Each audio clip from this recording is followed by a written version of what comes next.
السلام عليكم ورحمة الله تعالى وبركاته، مرحبا في فيديو جديد. في هذا الفيديو سوف نقوم بتحليل الأداء الدولي المغربي الهداف والقناص زكريا أبو خلال مع فريقه تولوز ضد فريق رين في الدوري الفرنسي لمباراة يوم الأحد. سوف نتعرف على كل ما قدمه زكريا أبو خلال، وكذلك نتعرف على التقييم الذي حصل عليه زكريا أبو خلال. أتمنى منكم قبل الفيديو في التواصل والدخول في الموضوع والتحدث عن النجم المغربي ألا تنسى الاشتراك لايك للفيديو يصلك جديد، ونبدأ أعرف في التواصل أكثر. زكريا شارك أساسي في تشكيلة فريقه، وهذا الشيء طبيعي، وسجل هدف لفريقه تولوز، وكذلك قدم تمريرة حاسمة في المباراة ليساهم في فوز فريقه تولوز ويعطي إضافة هجومية قوية. للأمانة يقدم موسم خرافي هذا الموسم مع فريق تولوز، حيث هدف الفريق في الدوري الفرنسي بخمسة أهداف، أكثر لاعب في الفريق مساهمة بالأهداف ب 11 هدف.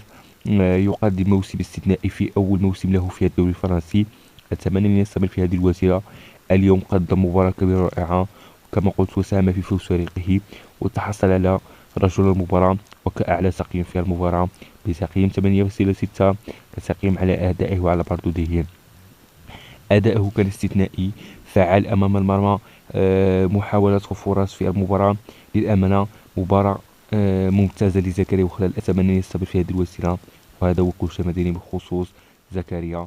لا تنسى الاشتراك، والى اللقاء.